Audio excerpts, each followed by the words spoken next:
아직도 그날 밤이 생생합니다. 30년 만에 처음으로 낯선 남자의 품에 안겼어요. 61살의 나이에. 그것도 묻지마 관광이란 곳에서요. 우리는 서로의 진짜 이름도 모른 채 하룻밤을 보냈어요. 하지만 이게 부담감으로 변하게 될 줄은 몰랐습니다. 처음엔 단순한 설렘이었는데 나중엔 악몽이 됐죠. 그 사람이 제 동생 병실 앞까지 찾아왔어요. 저를 스토킹하기 시작한 거예요. 결국 접근 금지 신청까지 했습니다. 모든 게 제 잘못이죠. 평생 가족만 생각하며 살던 내가 단 한 번 나를 위해 산다는 게. 그런데 그 후회스러운 하룻밤이 솔직히 말하면 지금도 그립습니다. 저는 한서정입니다. 서울 망원시장의 골목길은 언제나 분주했습니다. 떡을 찢는 기계 소리와 흥정하는 상인들의 목소리가 뒤섞인 그곳에서 저는 30년이란 세월을 보냈습니다. 제가 운영하는 작은 떡집은 이제 망원시장의 일부나 다름없었습니다. 61세의 나이가 무색하게 저는 여전히 활기차게 움직였습니다. 하지만 오늘따라 어깨가 무거웠습니다. 아침부터 병원에서 온 전화 때문이었습니다. 막내 동생이 또 상태가 안 좋아졌다고 합니다. 수술비가 없으면 더 이상 치료가 어렵다는 말까지 들었습니다. 떡을 포장하며 깊은 한숨이 절로 나왔습니다. 떡집 뒤편 작은 사무실로 들어가 낡은 통장을 꺼냈습니다. 잔고는 한 달 병원비도 감당하기 어려운 액수였습니다. 벽에 걸린 달력을 바라보며 생각에 잠겼습니다. 결혼은 평생 미뤘지, 가족을 위해 살았지, 그리고 남은 건 무엇일까? 전화벨 소리가 제 생각을 끊었습니다. 오랜만에 들려오는 친구 유네미의 목소리에 표정이 밝아졌습니다. 대학 시절부터 알고 지낸 혜미는 몇 년 전 남편과 사별하고 혼자 지내고 있었습니다. 혜미야, 얼마만이야? 잘 지냈어? 혜미의 웃음소리가 전화기 너머로 들려왔습니다. 그럼 잘 지내지. 근데 서정아, 너 요즘 어때? 목소리가 피곤해 보이네. 저는 잠시 말을 고르다가 무거운 한숨을 내쉬었습니다. 뭐? 항상 그렇지 뭐. 동생 병원비에 큰오빠는 또 유산 문제로 변호사까지 선임했어. 내가 뭘 가져갔다고 그러는지. 서정아. 혜미의 목소리에 걱정이 묻어났습니다. 너 그렇게 계속 살면 언제 너 자신을 위해 살아? 평생 가족들 뒷바라지하다 끝낼 거야? 저는 쓴웃음을 지었습니다. 나라는 사람은 그냥 도구로만 쓰이고 끝나는 건가 봐. 이제 와서 달라질 게 뭐가 있겠어. 전화기 너머로 잠시 침묵이 흘렀습니다. 그리고 혜미가 갑자기 톤을 바꿔 말했습니다. 서정아, 그 묻지마 관광 있잖아. 우리 전에 TV에서 봤던 거. 너 한번 가보는 게 어때? 제 손이 떡 반죽을 만지다 멈췄습니다. 묻지마 관광. 가끔 사람들이 이야기하는 것을 들었던 여행 코스였습니다. 진짜 자신의 이름도 밝히지 않고 과거도 직업도 모든 걸 내려놓는 여행. 아, 그거. 이름도 과거도 가족도 묻지 않는다는 그 여행 말이지. 솔직히 몇 번 생각은 해봤어. 누군가의 딸도 언니도 떡집 주인도 아닌 그냥 나로 살아볼 수 있다는 게. 혜미가 열정적으로 말했습니다. 그래, 그거. 2박 3일 동안 모든 걸 내려놓고 온전히 자신만을 위한 시간을 보내는 거야. 서로에 대해 아무것도 모르니까 오히려 더 솔직해질 수 있는 여행. 서정아, 넌 평생 그런 시간 없었잖아. 이번엔 꼭 가봐야 해. 저는 잠시 생각에 잠겼습니다. 30년 넘게 떡집을 지키며 단 한 번도 제대로 된 휴가를 가본 적이 없었습니다.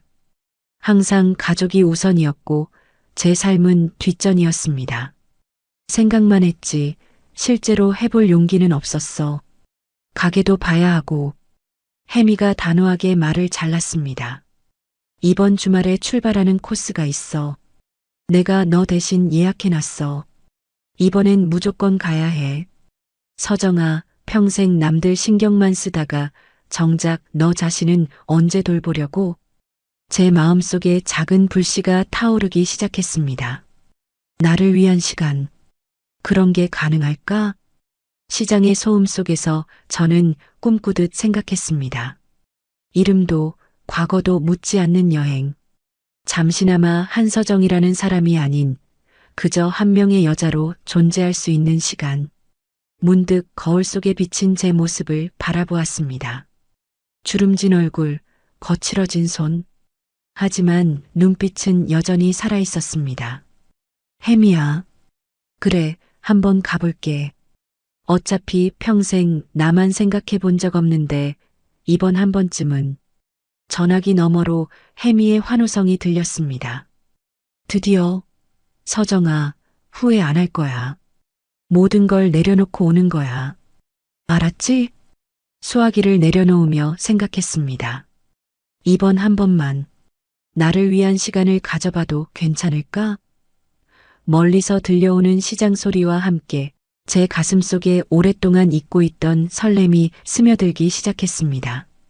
그것은 두려움과 기대가 뒤섞인 낯설지만 달콤한 감정이었습니다. 출발 당일 가슴이 두근거렸습니다. 제 나이에 이런 설렘이라니. 30년 만에 처음으로 제 가방을 제 자신만을 위해 챙기는 기분이었습니다. 떡진 문을 닫으며 마음 한구석에 죄책감이 밀려왔지만 이번 한 번만은 저를 위한 시간을 갖기로 했습니다. 집합 장소에 도착하자 다양한 연령대의 사람들이 모여 있었습니다. 가이드가 설명하는 소리가 들렸습니다. 묻지마 관광의 규칙은 간단합니다. 이름도 과거도 가족도 묻지 마세요. 2박 3일 동안 여러분은 그저 여행자입니다. 다른 삶을 살아볼 기회죠. 숨을 깊게 들이마셨습니다. 이제 나는 한서정이 아니야. 그냥 여행자일 뿐이야. 이름표를 받아 가슴에 붙였습니다. 윤서라고 적힌 이름표. 혜미가 추천해준 가명이었습니다. 버스에 올라타며 제 자리를 찾았습니다. 창가 좌석이었지만 맞은편에 누군가 앉아 있었습니다. 검은색 점퍼를 입은 남자였습니다. 첫눈에 단정하고 차분해 보였습니다. 그가 고개를 들어 제게 미소를 지었습니다. 안녕하세요.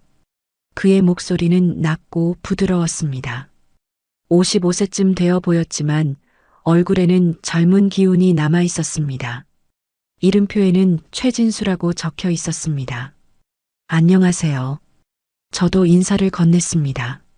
낯선 상황에 심장이 빠르게 뛰었습니다.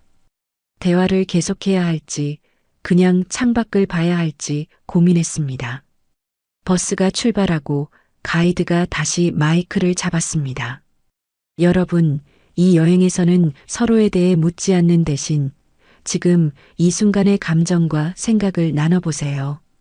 과거도 미래도 없는 오직 현재만 있는 여행입니다. 진수 씨는 조용히 창밖을 바라보며 미소 지었습니다. 말을 많이 하는 타입은 아닌 것 같았습니다. 저도 그렇게 말이 많은 편은 아니었기에 오히려 편안함을 느꼈습니다. 중간 휴게소에 도착했을 때 저는 자판기 앞에 서서 커피를 뽑았습니다. 평소에는 마시지 않는 커피였지만 이 낯선 여행에서는 저도 다른 사람이 된 것 같았습니다. 뜨거운 커피를 들고 돌아서는데 누군가와 부딪힐 뻔했습니다. 조심하세요. 진수 씨였습니다. 그가 재빨리 손을 뻗어 제 커피잔을 받쳐주었습니다. 몇 방울이 튀었지만 큰 사고는 면했습니다. 감사합니다. 제 목소리가 떨렸습니다.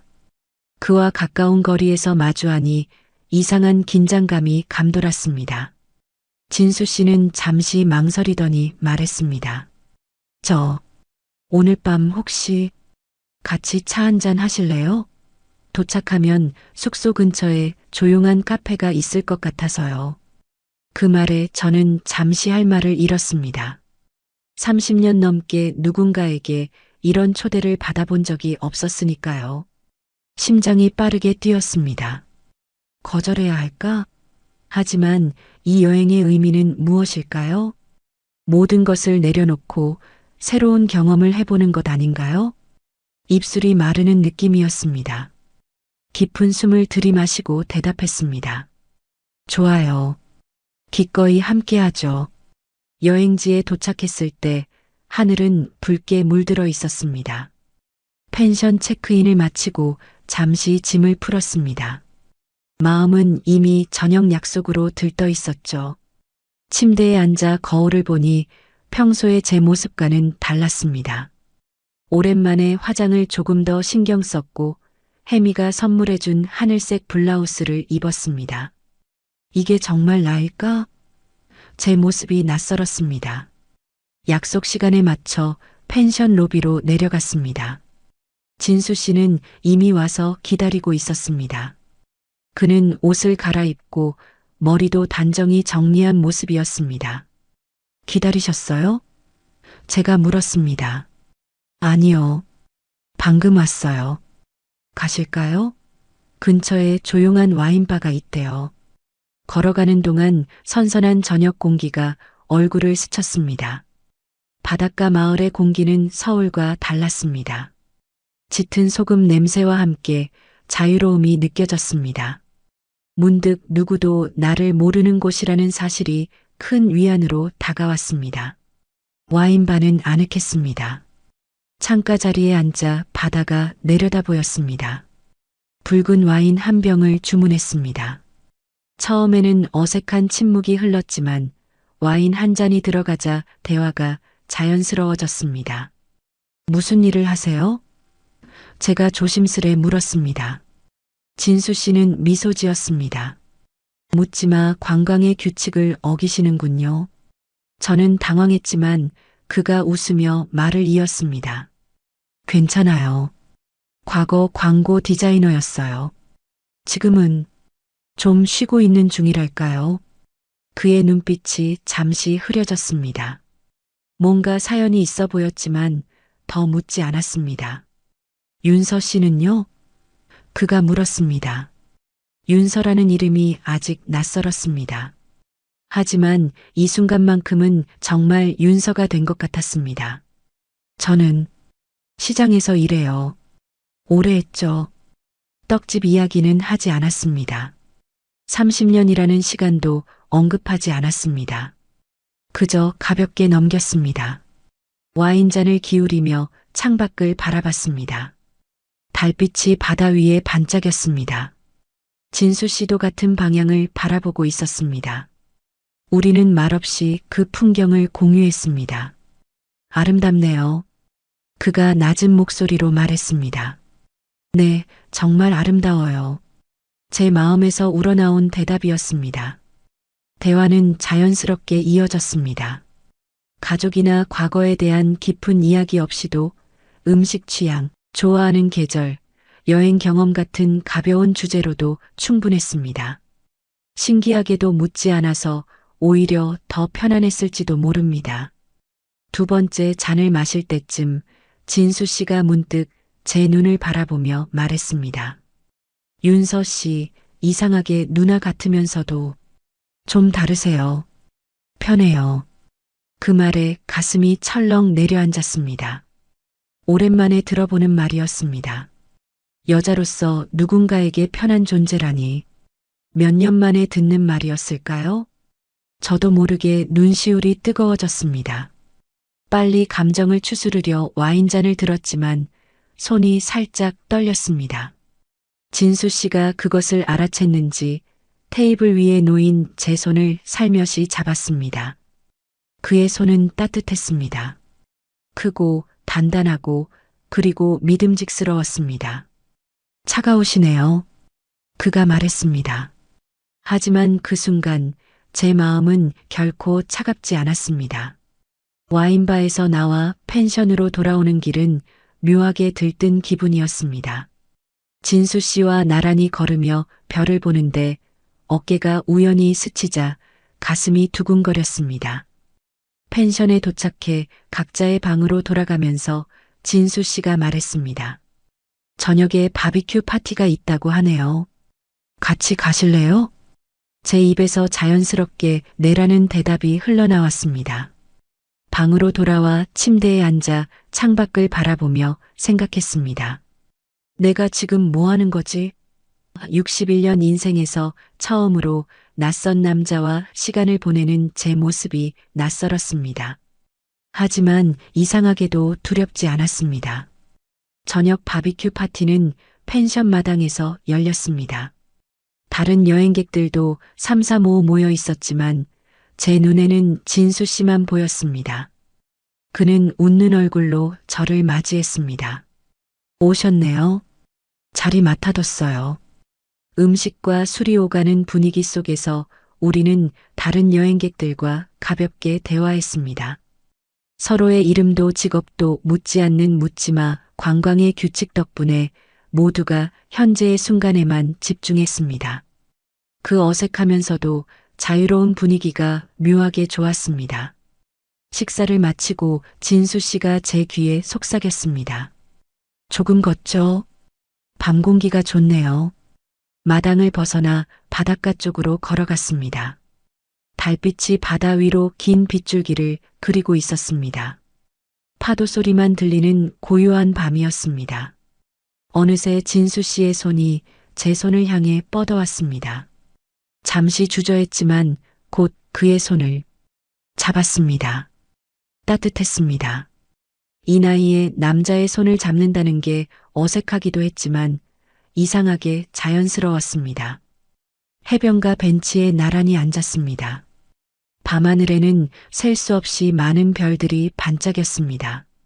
별이 정말 많네요. 제가 말했습니다. 서울에선 볼 수 없는 광경이죠. 진수 씨가 고개를 들어 하늘을 바라보며 대답했습니다. 그 순간 제 마음에 묘한 감정이 일었습니다. 망원시장에서 30년을 보낸 떡집 아줌마가 아닌 그저 윤서라는 한 여자로 존재하는 기분이었습니다. 동생을 돌보는 가족도 아니고 손님들에게 인사하는 상인도 아닌 오직 나였습니다. 진수 씨가 제 손을 꼭 쥐었습니다. 그의 눈빛이 달빛 아래 깊고 진하게 빛났습니다. 윤서 씨, 이런 말 해도 될지 모르겠지만 아름다우세요. 숨이 멎는 것 같았습니다. 얼마나 오랜 시간 동안 이런 말을 듣지 못했는지, 제가 아름답다는 말을 들은 게 언제였을까요? 감사합니다. 하지만 저는 뭐라고 대답해야 할지 몰라 말끝을 흐렸습니다. 진수 씨가 말을 이었습니다. 나이 같은 건 숫자에 불과해요. 윤서 씨의 눈빛, 말투, 모든 게 아름다워요. 별빛 아래서 우리는 말없이 서로를 바라보았습니다. 그리고 무언가에 이끌리듯 천천히 서로에게 가까워졌습니다. 그의 입술이 제 것에 닿았을 때 모든 시간이 멈춘 것 같았습니다. 그날 밤 저는 처음으로 진정한 여자였습니다. 누군가의 딸도, 누군가의 언니도, 누군가의 종업원도 아닌 그저 한 사람의 여자로서 존재했습니다. 별이 쏟아지는 밤하늘 아래 진수 씨의 품에 안겨 있는 순간 61년 인생에서 가장 자유롭고 행복한 순간이었습니다. 2박 3일의 여행이 끝나고 서울로 돌아온 후에도 그 바닷가의 별빛 아래 키스는 제 마음속에 깊이 남아 있었습니다. 떡집으로 돌아와 일상을 이어가면서도 진수 씨와의 기억은 달콤한 비밀처럼 제 안에 자리 잡았습니다. 여행 마지막 날 우리는 연락처를 교환했습니다. 묻지마 관광의 규칙을 깨는 순간이었지만 어느새 우리 사이엔 그런 규칙이 무의미해져 있었습니다. 진수 씨에게 제 진짜 이름이 한서정이라고 밝혔고 그 역시 자신의 모든 것을 털어놓았습니다. 처음 몇 주 동안은 달콤했습니다. 통화와 문자만으로도 설레었습니다. 떡집 일이 끝나고 혼자 집에 돌아와 휴대폰을 보면 항상 그의 메시지가 와 있었습니다. 오늘 하루 어땠어요? 내일은 만날 수 있을까요? 그런 관심이 좋았습니다. 한 달에 두세 번 우리는 서울 시내의 조용한 카페나 식당에서 만났습니다. 그 시간만큼은 제가 다시 윤서가 되는 기분이었습니다. 가끔은 그의 아파트에 가기도 했습니다. 오랜만에 느끼는 친밀함이 저를 젊게 만들어 주었습니다. 하지만 시간이 지날수록 뭔가 달라지기 시작했습니다. 진수 씨는 점점 더 많은 시간을 함께 보내길 원했습니다. 매일 만나자고 했고 제가 바쁘다고 하면 실망하는 기색이 역력했습니다. 문자도 하루에 수십 통씩 오기 시작했습니다. 지금 뭐해요? 누구랑 있어요? 왜 답장이 늦어요? 처음에는 그저 관심의 표현이라 생각했습니다. 하지만 점차 부담스러워졌습니다. 제 생활에는 떡집도 아픈 동생도 해결해야 할 문제들도 있었으니까요. 그러던 어느 날 망원시장 앞에서 그를 발견했습니다. 가게 문을 닫고 나오는데 길 건너에 서 있던 진수 씨가 손을 흔들었습니다. 놀라서 다가갔습니다. 여기서 뭐 하세요? 진수 씨는 미소 지으며 대답했습니다. 보고 싶어서요. 서정 씨 사는 동네도 궁금하고 제 등줄기로 식은땀이 흘렀습니다. 떡집 위치를 알려준 적이 없었기 때문입니다. 제가 알려주지 않은 정보를 어떻게 알아냈을까요? 진수 씨, 제가 말한 적 없잖아요. 어떻게 여기를? 그는 웃으며 대답했습니다. 찾기 어렵지 않았어요. 망원시장에 떡집은 몇 개 없으니까.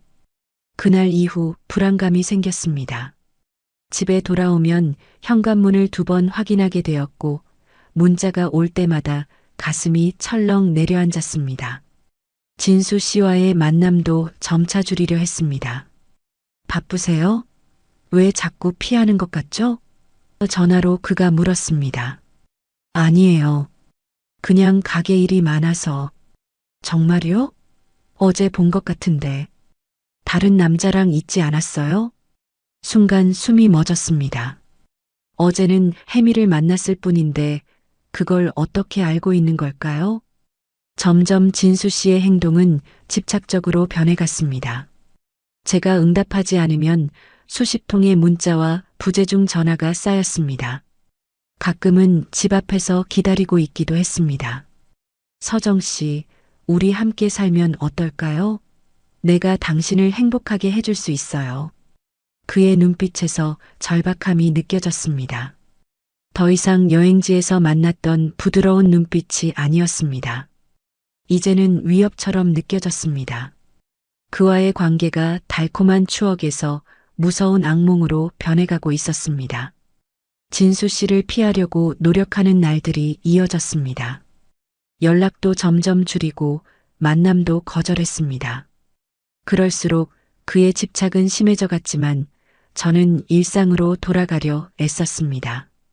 떡집에서 하루를 보내고 있던 그날 오후 갑작스러운 전화가 걸려왔습니다.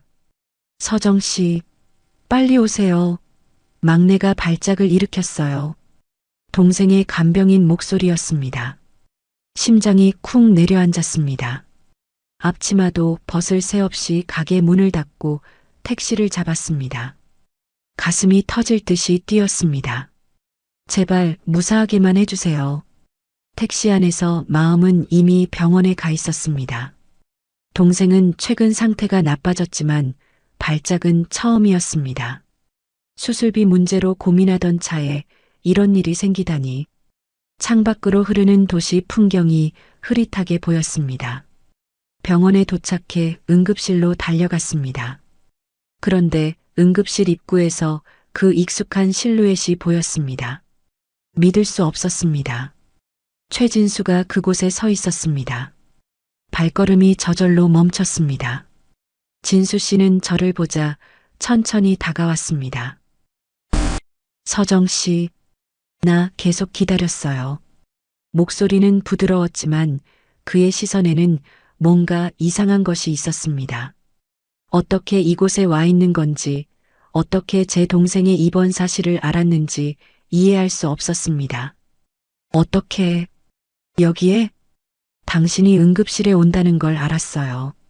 간병인에게 전화가 왔을 때 순간 등골이 오싹했습니다. 그가 제 전화를 도청했단 말입니까? 아니면 간병인을 미행했던 걸까요? 응급실 복도에서 이러한 상황이 벌어지고 있을 때 뒤에서 가족들의 목소리가 들렸습니다. 큰오빠와 그의 아내, 그리고 작은 오빠까지 모두 모였습니다. 평소에는 얼굴 보기도 힘든 가족들이 오랜만에 한자리에 모인 것입니다. 큰오빠가 저를 발견하고 다가왔습니다. 그리고 옆에 서 있는 진수 씨를 의아한 눈으로 바라보았습니다. 누구야? 남자친구냐? 그 질문에 모든 소리가 순간적으로 사라지는 것 같았습니다. 진수 씨는 자신감 있게 큰오빠를 향해 고개를 숙였습니다. 안녕하세요. 저는 서정 씨. 아니에요. 급히 말을 끊었습니다. 하지만 이미 늦었습니다. 가족들의 의아한 시선이 저에게 꽂혔습니다. 작은 오빠는 반신반의하는 표정이었고 큰 오빠의 아내는 희미한 미소를 지었습니다. 그럼 뭐야? 누구길래 여기 있는 거야? 큰 오빠가 재차 물었습니다. 대답할 말이 없었습니다. 묻지마 관광에서 만난 남자라고? 한 달 넘게 몰래 만나온 사람이라고? 아니면 이제는 스토커가 된 사람이라고 해야 할까요? 진수 씨는 침착하게 말했습니다. 저는 서정 씨와 특별한 사이입니다. 앞으로도 계속.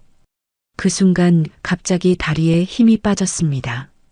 병실 문 앞에 주저앉고 말았습니다. 모든 것이 현실감 없이 느껴졌습니다. 제 비밀스러운 삶과 가족이라는 현실이 이렇게 충돌할 줄은 몰랐습니다. 간호사가 달려와 저를 부축했습니다. 괜찮으세요? 물 좀 드릴까요? 주변 소리는 들리지만 대답할 수 없었습니다. 모든 상황이 얼어붙은 것 같았습니다. 진수 씨는 여전히 그 자리에 서서 저를 바라보고 있었고 가족들은 혼란스러운 표정이었습니다. 그 순간 병실 문이 열리고 의사가 나왔습니다. 한서정 씨 가족분들이신가요? 환자 상태에 대해 말씀드리겠습니다. 현실은 냉정했습니다. 동생의 상태가 더 나빠졌다는 의사의 말이 들려왔지만 제 머릿속은 여전히 혼란스러웠습니다. 진수 씨의 존재, 가족들의 시선, 그리고 동생의 상태까지 모든 것이 한꺼번에 무너져 내리는 것 같았습니다. 병원 일이 어느 정도 정리된 후 저는 결단을 내렸습니다. 더 이상 이대로 살 수 없었습니다. 동생의 상태는 다행히 안정되었지만 제 마음은 그렇지 못했습니다. 가족들의 끊임없는 질문과 의심 어린 시선, 그리고 여전히 제 주변을 맴도는 진수 씨. 모든 것이 저를 옥죄어 왔습니다. 그날 오후 저는 진수 씨에게 전화를 걸었습니다. 만나야 할 것 같아요. 한강공원에서 괜찮을까요? 1시간 후 우리는 한강변 벤치에 나란히 앉았습니다. 초가을의 바람이 차갑게 불어왔습니다. 진수 씨의 눈빛에는 기대감이 있었습니다. 아마도 제가 병원 일을 계기로 더 깊은 관계를 원할 거라 생각했는지도 모릅니다. 숨을 깊게 들이마시고 말했습니다. 진수 씨, 우리 이제 만나지 말아요. 진수 씨의 표정이 순식간에 굳어졌습니다. 무슨 말씀이세요? 왜 갑자기? 갑자기가 아니에요. 생각을 많이 했어요. 그 밤은 그냥 내 인생에 한 번쯤 있을 법한 착각이었어요. 난 다시 누군가에게 기대고 싶지 않아요. 손이 떨렸습니다. 하지만 마음은 단단했습니다.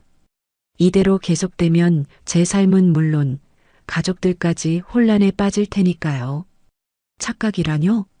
우리가 함께 보낸 시간이 착각이었다고요? 진수 씨의 목소리가 높아졌습니다.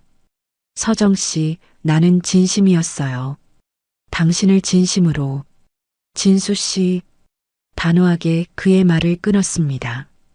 제 병원에 나타난 것, 제 가족들 앞에서 그런 말을 한 것, 그건 너무 심했어요. 제 동의 없이 제 삶에 들어온 거예요. 진수 씨의 눈에 눈물이 고였습니다. 저도 마음이 아팠습니다. 그와의 추억이 전혀 없었던 것은 아니니까요. 하지만 그 추억은 이미 공포로 변해버렸습니다.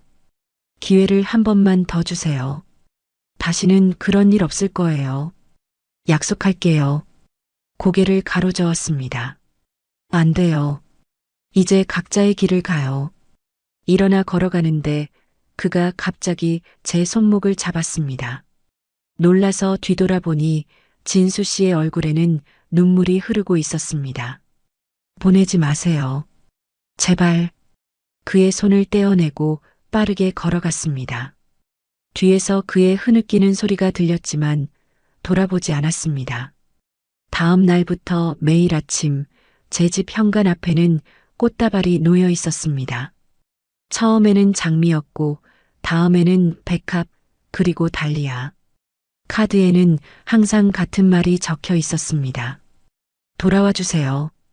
일주일이 지나도 꽃다발은 계속되었고 이제는 집 앞뿐만 아니라 떡집 앞에도 나타났습니다. 손님들이 물어볼 때마다 변명을 해야 했고 밤에는 창문 밖에서 누군가 지켜보는 듯한 느낌에 잠을 이룰 수 없었습니다. 결국 경찰서를 찾았습니다. 접근금지 신청서를 작성하면서 손이 떨렸습니다. 이게 정말 옳은 일일까? 하지만 달리 방법이 없었습니다. 신청이 승인된 다음 날 더 이상 꽃다발은 오지 않았습니다. 대신 우편함에 한 장의 편지가 들어 있었습니다. 조심스레 편지를 열어보니 그의 정갈한 글씨체가 보였습니다. 그 밤을 잊지 못할 겁니다. 나는 진심이었어요. 당신이 원하는 대로 물러나겠습니다. 하지만 내 마음만은 변하지 않을 겁니다. 언제든 돌아오고 싶을 때 나는 기다리고 있을게요. 마이너스 진수. 편지를 읽으며 울컥했습니다. 한때는 아름다웠던 기억이 어쩌다 이렇게 되었을까요? 편지를 접어 서랍 깊숙이 넣었습니다. 이제 정말 끝이겠지요. 창밖으로 가을비가 내리기 시작했습니다. 진수 씨와의 일이 있고 6개월이 지났습니다. 봄이 오고 망원시장의 골목길에도 따스한 햇살이 내리쬐었습니다. 많은 것이 변했습니다. 큰오빠와의 유산 문제도 합의로 마무리되었고 병원에 있던 막내 동생은 상태가 호전되어 요양원으로 옮겼습니다. 덕분에 병원비 부담도 조금은 줄었죠. 떡집 앞에 작은 벤치를 놓았습니다. 혜미가 준 아이디어였어요. 서정아, 가끔은 쉬어가면서 일해. 그 말을 듣고 처음으로 제 자신을 위한 공간을 만들었습니다. 작지만 소중한 제자리였습니다. 오늘도 떡을 준비하고 난 후 그 벤치에 앉았습니다. 따스한 햇살이 제 얼굴을 비추자 눈을 감았습니다. 문득 그날 밤의 기억이 떠올랐습니다. 별이 가득한 하늘 아래 바다 앞에서 진수 씨와 함께했던 시간. 그 기억은 이제 아프지 않았습니다. 그저 제 인생의 한 페이지로 조용히 자리 잡았습니다. 그 밤을 후회하진 않아. 한 번쯤 나도 나를 위해 살아본 거니까. 혼잣말처럼 중얼거렸습니다. 61년을 살면서 처음으로 제 감정에 솔직했던 순간이었으니까요. 비록 그 후의 일들은 힘들었지만 그 경험 자체는 소중했습니다. 접근금지 명령 이후 진수 씨는 정말 다시는 나타나지 않았습니다. 가끔은 궁금해졌습니다. 그는 어디서 무엇을 하고 있을까? 하지만 더 이상 두렵지는 않았습니다. 모든 것이 제자리를 찾아간 듯 했습니다. 어르신이 떡집 앞에 서성이는 모습이 보였습니다. 벤치에서 일어나 맞이했습니다. 어서 오세요. 오늘은 어떤 떡을 찾으세요? 인절미 좀 주세요. 손주가 오는데 인절미를 좋아해서. 인절미를 포장하며 자연스레 미소가 지어졌습니다. 예전에는 억지로 지었던 미소가 이제는 진심으로 느껴졌습니다. 아이고, 사장님, 오늘은 유난히 밝아 보이네요. 좋은 일 있으세요? 손님의 말에 고개를 갸웃했습니다. 특별히 좋은 일이 있었나요? 아침에 일어나 평소처럼 떡집을 열었고 반죽을 했고 햇살을 느꼈을 뿐인데 그냥요. 오늘 반죽이 잘 되어서 기분이 좋네요. 떡을 건네며 말했습니다. 인생이 별거 있어요? 그냥 오늘 반죽이 잘 되면 그게 행복이죠. 손님은 웃으며 떡을 받아들었습니다. 맞아요. 작은 행복이 모여야 인생이 행복한 거지. 손님을 배웅하고 다시 벤치에 앉았습니다. 햇살이 더 따뜻하게 느껴졌습니다. 문득 혜미에게 전화를 걸었습니다. 혜미야, 요새 어때? 서정아, 잘 지내지? 떡집은 어때? 바쁘지? 응, 그런대로. 있잖아. 이번 주말에 시간 있어? 우리 어디 가자. 어디? 잠시 생각하다가 대답했습니다. 그냥 바다 보러 갈까? 나 혼자는 아니고 너랑 같이. 전화 너머로 혜미의 웃음소리가 들렸습니다. 좋지. 내가 운전할게. 전화를 끊고 하늘을 올려다보았습니다. 구름 한 점 없이 맑았습니다. 마음도 그랬습니다. 더 이상 과거에 얽매이지 않고 또 미래를 두려워하지도 않았습니다. 그저 오늘 이 순간을 살아가는 것만으로도 충분했습니다. 가게 안으로 들어가 앞치마를 메었습니다. 오늘도 떡을 만들고 사람들을 만나고 제 삶을 살아갈 것입니다. 아마도 그것이 진정한 행복이 아닐까요? 잠시 거울에 비친 제 모습을 바라보았습니다. 주름진 얼굴이지만 눈빛은 어느 때보다 맑고 편안해 보였습니다.